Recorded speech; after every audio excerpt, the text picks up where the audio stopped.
এখানে টার্নিং নেব, আমি বাঁ দিকে টার্ন ইন্ডিকেটার দিয়ে দিলাম, হর্ন দিয়ে দিলাম, ব্রেক প্রেস করে ক্লাচ প্রেস করলাম, বাইকটাকে সেকেন্ড গিয়ারে করলাম। এবার টার্নটা যখন আমি রোডটা দেখতে পাচ্ছি, দেখো রোডটা দেখতে পাচ্ছি, তখন আমি ক্লাচটাকে ছাড়তে শুরু করবো আস্তে আস্তে, ক্লাচটাকে ছাড়তে। নমস্কার বন্ধুরা, কেমন আছো সবাই? আশা করি সকলে খুব ভালো আছো। আমি মিলন মাঝি, বাঁকড়ে বাইকের আর একটি নতুন ভিডিওতে তোমাদের সকলকে স্বাগত জানাচ্ছি। বন্ধুরা, অনেক দিন থেকে ডিমান্ড আসছিল যে অ্যাকচুয়ালি আমরা টার্নিং নিয়ে ভিডিও বানাও, টার্ন আমরা কীভাবে নেব, যারা একদমই নতুন নতুন বাইক চালানো শিখছে তারা বাইকে টার্ন কিভাবে নেবে। সো ফাইনালি আজকে আমি ভিডিওটা তোমাদের জন্য নিয়ে এসেছি। ভিডিওটা পুরোটা দেখবে, স্কিপ করবে না, একদম স্টেপ বাই স্টেপ। প্রথমে আমি তোমাদেরকে থিওরিটিক্যালি সব জিনিসটা বুঝিয়ে দেবো, কেননা টার্নিং নেওয়াটা জাস্ট কয়েক সেকেন্ডের ব্যাপার, কিন্তু টার্নিং নেওয়ার সময় অনেক কিছু জিনিস থাকে যেগুলো আমাদেরকে খেয়াল রাখতে হয়, অনেক কিছু ভুল থাকে যেগুলো আমরা করে ফেলি, যে কারণে কিন্তু অনেক রকমের সমস্যার সম্মুখীন আমাদের হতে হয়।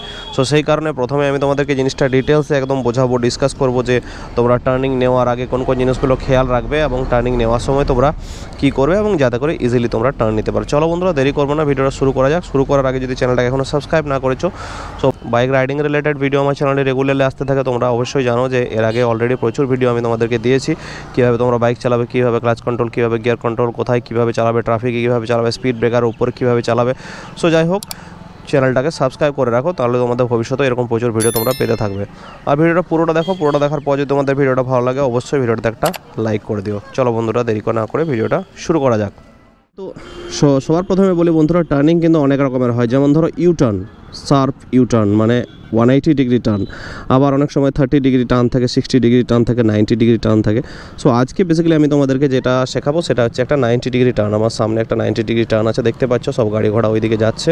সো আমি তোমাদেরকে দেখাবো যে তোমরা এই ধরনের টার্ন কীভাবে নেবে, বেসিক্যালি এই ধরনের ব্যস্ত রোডে, এবং স্পেশালি যখন তোমরা ডান দিক দিয়ে ঘোরাচ্ছ গাড়িটা, সেই সময় তোমরা কীভাবে টার্নিংটা নেবে সেটা কিন্তু আমি তোমাদেরকে আজকে প্র্যাকটিক্যালি করে দেখাবো এবং জিনিসটা বোঝাবো। সবার প্রথমে যখন আমরা কোনো একদমই নতুন বিগিনার রাইডার আমরা টার্ন নিতে যাব, আমাদেরকে সবার প্রথমে দেখতে হবে সেটা হলো যে বাইকের আমাদের হ্যান্ডেলটা আমাদের কতটা ঘোরালে কতটা ঘুরছে, বাইকের হ্যান্ডেলের স্টিফনেস কতটা, ফ্রি কতটা হার্ড। দেখো, এটা আলাদা আলাদা বাইক অনুযায়ী আলাদা আলাদা রকমের হয়। তো সেটা সবার প্রথমে তোমাদেরকে কিন্তু হ্যান্ডেলটা এরকম দাঁড়িয়ে থাকা অবস্থায় একটু তোমাদেরকে এরকমভাবে কাত করে ঘুরিয়ে দেখে নিতে হবে যে কতটা ঘোরালে কতটা ঘুরছে।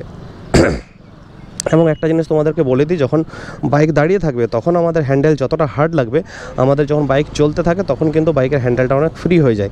সে কারণে এই ভুলটা অনেকে হয়ে থাকে কি না, হঠাৎ করে হ্যান্ডেলটা অনেক বেশি কাত করে ফেলে, যে কারণে কী হয়, বাইকের ওয়েটটা একদম সাইডে চলে যায়, এক সাইডে হয়ে যায়, আমরা কিন্তু পড়ে যাই। ঠিক আছে, বাইক হেলে যায় একদিকে এবং বাইকের স্টার্টও বন্ধ হয়ে যায়। তো এই ভুলটা তোমরা করো না। যখন আমরা টার্নিং নেব কোনো জায়গায়, হঠাৎ করে কিন্তু আমরা পুরো হ্যান্ডেলটা ঘোরাবো না। ঠিক আছে, আমরা হালকা করে আমরা ঘোরাবো হ্যান্ডেলটা। এবং এই ধরনের যখন 90 ডিগ্রি টার্ন থাকে বন্ধুরা, তখন পুরো হ্যান্ডেল কাত করার কোনো প্রয়োজন হয় না। হ্যান্ডেলটা জাস্ট একটু করে ঘোরালেই, 50% হ্যান্ডেলটা ঘোরালেই কিন্তু টার্নটা আমরা কভার করে নিতে পারবো। সো এই জিনিসটা তোমরা কিন্তু খেয়াল রাখবে। এবার বলি যে বাইকটাকে আমরা কত গিয়ারে রাখবো, এটা নিয়ে একটা অনেক কনফিউশন থাকে। অনেকে কি করে না, আমরা কন্টিনিউ আসছিলাম যে গিয়ারে, সেই গিয়ারে টার্ন নিতে যাই, যে কারণে কি হয়, বাইকের স্টার্ট বন্ধ হয়ে যায়। এবং একটা জিনিস সবসময় খেয়াল রাখবে, যখন আমরা একটা মেন রোডে আসছি তখন আমাদের স্পিড বেশি থাকে, তাই আমাদের গিয়ারও বেশি থাকে। যখন আমরা টার্ন নিতে যাওয়ার আগে সবার প্রথমে যেটা করতে হবে, তোমাদেরকে বাইক স্লো করতে হবে। ব্রেক ইউজ করে বাইক স্লো করলে এবং ক্লাচ প্রেস করে গিয়ারটাকে ডাউন করে নিলে, গিয়ারটাকে ডাউন করে নিয়ে তোমরা করবে কি না, গিয়ারটাকে মোটামুটি সেকেন্ড গিয়ারে করে নেবে। সেকেন্ড গিয়ারে করার কারণ আমি এটাই বলছি, যারা একদমই নতুন তাদের ক্ষেত্রে সেকেন্ড গিয়ার এই কারণে করতে বলছি, যদি তোমরা ফার্স্ট গিয়ারে করো তাহলে কি হবে, ফার্স্ট গিয়ারের বাইকের টর্কটা বেশি থাকে, তখন থ্রটলটাকে একটু কম বেশি করলেই কিন্তু বাইকটা হঠাৎ স্পিড নেবে, হঠাৎ কমে যাবে। সো তখন তোমরা ভালোভাবে বাইকটাকে কন্ট্রোল করতে পারবে না। সেই কারণে তোমরা বাইকটাকে সেকেন্ড গিয়ারে রাখবে। সেকেন্ড গিয়ারে কিন্তু অতটা ফ্ল্যাকচুয়েট করবে না, থ্রটলটা যদি তোমরা কম বেশি করো তো অতটা ফ্ল্যাকচুয়েট করবে না। ঠিক আছে, সেই কারণে বাইকটাকে আমি সেকেন্ড গিয়ারে তোমাদের টার্ন নেওয়ার কথা বলছি প্রথম যখন তোমরা শিখছো। এবার বলি যে বাইকটা কত স্পিডে রাখবে, আমি বলবো তোমরা রাখবে 10 থেকে 15-র মধ্যে স্পিড রাখবে, তাহলে কিন্তু তোমরা ইজিলি টার্নটা নিতে পারবে। এবার বলি যে ক্লাচের কথা, অনেকের মনেই এটা সন্দেহ থাকে যে আমরা যখন টার্ন নেব তখন আমরা কি ক্লাচ ছেড়ে করব নাকি ক্লাচ প্রেস করে করব। তো দেখো বন্ধুরা, যারা একদম শিখে যায় বাইক চালানো, ঠিক আছে, তারা কিন্তু বিনা ক্লাচও করতে পারবে, আমি কিন্তু বিনা ক্লাচও করতে পারবো, এবং তোমরাও করবে ভবিষ্যতে। যখন তোমরা ভালোভাবে শিখে যাবে, ভালোভাবে থ্রটল কন্ট্রোল করতে শিখে যাবে, তখন তোমরা ক্লাচ উইদাউট ক্লাচে টার্ন নিতে পারবে অনেক জায়গায়। ঠিক আছে, সব জায়গায় না, যেগুলো মোটামুটি নর্মাল টার্ন সেগুলোতে তোমরা ইজিলি কিন্তু ক্লাচ ছাড়াই তোমরা টার্নটা নিতে পারবে। আর যখন একদম তোমরা নতুন শিখছো তখন আমি কি বলবো না, ক্লাচটাকে তোমরা যতক্ষণ তোমরা বাইকটাকে স্পিডটা স্লো করলে, যখন তোমরা টার্নিংয়ে জাস্ট ঢুকতে যাবে, মানে টার্নিংটা জাস্ট শেষ হয়ে গেছে, তুমি অন্য সাইডের রোডটা দেখতে পাচ্ছ, তখন তুমি ক্লাচটাকে আস্তে আস্তে ছাড়বে। তার আগে কিন্তু তুমি ক্লাচটাকে প্রেস করে রাখবে, ঠিক আছে?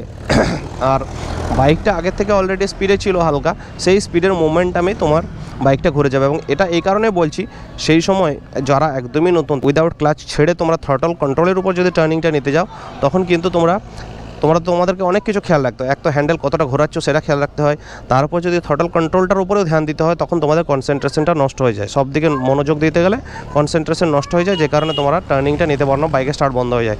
সো প্রথম যখন তোমরা শিখছো তখন তোমরা ক্লাচটাকে ফুল প্রেস করে দেবে। আমি এটাই বলবো তোমাদের, ক্লাচটাকে মোটামুটি যেটা বাইটিং পয়েন্ট আছে তার আগে অবধি প্রেস করতেই হবে।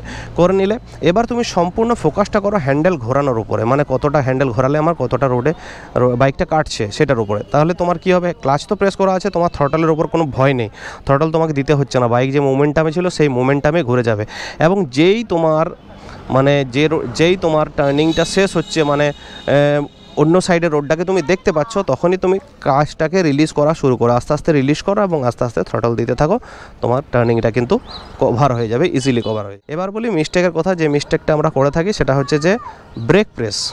আমরা যখন টার্ন নিতে যাচ্ছি, একে তো বাইক স্লো থাকে, অনেকে কী করে ফ্রন্ট ব্রেক ইউজ করে দেয়, টার্ন নিতে নিতে ফ্রন্ট ব্রেক যদি ইউজ করে দাও, হঠাৎ করে বাইকটা এক সাইডে কাত হয়ে যাবে, তখন কিন্তু তোমার বাইক এক সাইডে পড়ে যাবে। এই কারণে টার্নিং নেওয়ার সময় কিন্তু ফ্রন্ট ব্রেকটা ইউজ করবে না, একদমই না। যখন স্লো স্পিডে যাচ্ছ ফ্রন্ট ব্রেকটা ইউজ করবে না তোমরা। রিয়ার ব্রেক যদি মনে হয় যে বাইকের স্পিডটা একটু বেশি আছে, স্লো করতে হবে, তখন তুমি হালকা করে রিয়ার ব্রেকে ট্যাপ করবে, পাশ সরিয়ে নেবে, হালকা করে ট্যাপ করবে, পাশ সরিয়ে নেবে, একদম কষে কিন্তু ব্রেক দাববে না।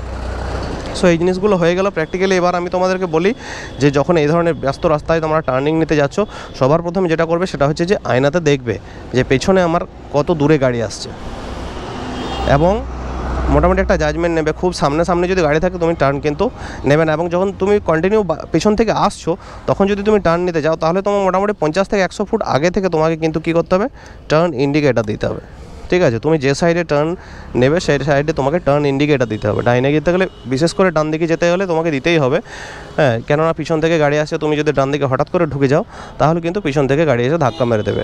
এবার কি করবে না, যেদিকে আমরা টার্ন নিতে যাচ্ছি আমরা সেদিকে তো দেখতে পাচ্ছি না, সেটা ব্লাইন্ড স্পটের মধ্যে থাকবে, সেদিকে আমরা অনেক সময় দেখতে পাবো না যে সেদিক থেকে কিছু আসছে কি না। সো সেই কারণে আমরা কিন্তু একটা হর্ন মেরে দেবো, যখনই আমরা টার্ন নিতে যাব একটা হর্ন কিন্তু আমাদের অবশ্যই মেরে দিতে হবে। এবার যে আসল পয়েন্টটা, যখন আমরা টার্নিং নিতে যাচ্ছি তখন অনেকে কি করে না, রোডের একদম সাইডে টার্ন নিতে চায়। একদম সাইডে যদি টার্ন নিতে, যত তোমার টার্নিং রেডিয়াসটা কম হবে তত তোমাকে বাইকটা বেশি কাত করতে হবে, ঠিক আছে? সেই কারণে একদম সাইডে টার্নটা না নিয়ে তুমি রোডের মোটামুটি মাঝামাঝি পজিশনে, তোমার নিজের লেন যেটা আছে সেই মাঝামাঝি পজিশনে তুমি বাইকটাকে টার্ন করবে, ঠিক আছে? তাহলে কিন্তু তুমি অনেকটা স্পেস পাবে এবং বাইকটাকে ইজিলি ঘোরাতে পারবে, ঠিক আছে? আর আরেকটা জিনিস বলি, যখন আমরা বাইকটাকে মানে সোজা যাচ্ছি, বাইকটাকে আমরা টার্নিংয়ে ঘোরাতে যাব, সেই সময় কি করতে হয়, একটু কাউন্টার স্টিয়ারিং করতে হয়। কাউন্টার স্টিয়ারিং মানে কি, মানে আমি ধরো ডান দিকে যাব, তো ডান দিকে যখন যাব তখন আমি ডান দিকের হ্যান্ডেল বার যেটা আছে সেটা হালকা সামনের দিকে পুশ করব। সামনের দিকে পুশ করলে কি হবে না, বাইকটা হালকা বাঁ দিকে ঘুরে ডান দিকে ঘুরে যাবে, বাইকটাকে সহজে আমরা ঘোরাতে পারবো। সো চলো আর কথা না বলে এবার আমি তোমাদের প্র্যাকটিক্যালি দেখাই। অনেক কথা হয়ে গেল, এবার প্র্যাকটিক্যালি দেখাই। সো বাইকটাকে আমরা স্টার্ট করে নিচ্ছি। দেখো এইটুকু জায়গার মধ্যে এই সব জিনিসগুলো তোমাদের খেয়াল রাখতে হবে। সো আমি বাইকটাকে ফার্স্ট গিয়ারে করে নিলাম এবং পিছনে আমি দেখে নেবো যে আমার কোনো গাড়ি আসছে কি না, ঠিক আছে? সো পিছনে মোটামুটি একটা ব্যস্ত রোড দেখতেই পাচ্ছ। আমি যেহেতু কন্টিনিউ আসছি না, আমি এইখান থেকেই স্টার্ট করছি। সো আমাকে একটু পিছনে দেখে নিতে হবে,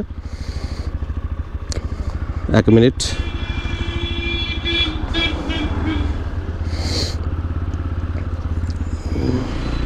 সো এই যে দেখো আমি রোডে চলে এলাম। এবার আমি টার্ন ইন্ডিকেটার দেওয়া আছে আমার, ঠিক আছে? আমি হালকা ক্লাচটাকে কখন ছাড়তে শুরু করব, যখন আমি টার্নিংটা জাস্ট ইনিশিয়েট করব তখন আমি ক্লাচটা ছাড়তে শুরু করি। দেখো ক্লাচটা ছাড়লাম আর কাউন্টার স্টিয়ারিং করে কিন্তু আমি টার্নিংটা নিয়ে নিলাম ইজিলি। দেখো এই যে দেখো সামনে একটা টার্ন আছে। এবার আমি কি করব, আমি কিন্তু প্রথমে বাইকটাকে স্লো করে নেব, ইন্ডিকেটার দিয়ে দিলাম, আমি বাঁ দিকে ইন্ডিকেটার দিয়ে দিলাম, হালকা গিয়ারটাকে আমি ডাউন করে নিলাম। আমি এটা যেহেতু খুব বেশি টার্ন না, তাহলে আমি এটাকে তাও সেকেন্ড গিয়ারে রাখলাম তোমাদের শেখানোর জন্য। ক্লাচটাকে প্রেস করে আছি, আমি হ্যান্ডেলটাকে ঘোরানোর উপর ফোকাস দেবো, হালকা হ্যান্ডেল ঘোরালাম। এবার যখন টার্ন কমপ্লিট হয়ে গেলো হালকা ক্লাচ ছাড়তে থাকলাম আর থ্রটলটাকে দিতে থাকলাম, ঠিক আছে? এইভাবে কিন্তু তোমরা জিনিসটা করবে। এখানে টার্নিং নেব আমি বাঁ দিকে টার্ন ইন্ডিকেটার দিয়ে দিলাম, হর্ন দিয়ে দিলাম, ব্রেক প্রেস করে ক্লাচ প্রেস করলাম, বাইকটাকে সেকেন্ড গিয়ারে করলাম। এবার টার্নটা যখন আমি রোডটা দেখতে পাচ্ছি, দেখো রোডটা দেখতে পাচ্ছি, তখন আমি ক্লাচটাকে ছাড়তে শুরু করবো আস্তে আস্তে। ক্লাচটাকে ছাড়তে শুরু করলাম, থ্রটলটা দিতে থাকলাম, ইজিলি কিন্তু বাইকটা টার্ন নিয়ে নিল। চলো দেখো আমি এবার কিন্তু ডান দিকে টার্ন নেবো। সো ডান দিকে টার্ন নিতে গেলে ডান দিকে টার্ন ইন্ডিকেটার দিয়ে দিলাম, বাইক সেকেন্ড গিয়ারে আছে, হর্ন দিয়ে দিলাম, ঠিক আছে। হাতও দেখাতে হবে, যদি সেরকম সিচুয়েশন হয় এরকমভাবে হাতও দেখাতে হবে। তারপর তুমি কি করবে, ইজিলি কিন্তু হালকা হালকা করে বাইকটাকে হ্যান্ডেলটা ঘোরাতে থাকলে বাইকটা ইজিলি টার্ন নিয়ে নেবে, ঠিক আছে। সো চলো, এইখানে কিন্তু ট্রাফিক পুলিশ থাকে। সো এই জিনিসগুলো শেখাতে গিয়ে একটু তো এদিক ওদিক কনসেন্ট্রেশন হবেই, বুঝতে পারছো। সেই কারণে অনেক রিস্ক নিয়ে ভিডিওগুলো বানাতে হয়। তো অবশ্যই বন্ধুরা ভিডিওটা ভালো লেগে থাকলে ভিডিওতে লাইক করে দিয়ে চ্যানেলটাকে সাবস্ক্রাইব করে দিও। আর কোনো জায়গায় আরও ডাউট থেকে থাকলে তোমরা অবশ্যই কমেন্ট করবে, আমি তোমাদেরকে আরও প্র্যাকটিক্যাল ভিডিও দেবো, ঠিক আছে। এবং বিশেষ করে ইউটার্ন নিয়ে ভিডিও দেবো, ইউটার্ন তোমরা কীভাবে ইজিলি নিতে পারবে সেই নিয়েও ভিডিও আসবে। তো চলো বন্ধুরা, আজকের ভিডিওটা আর বেশি লম্বা করবো না, ভিডিওটা এখানে শেষ করছি। দেখা হচ্ছে পরের ভিডিওতে, ততক্ষণের জন্য টাটা bye bye, thank you, thanks for watching.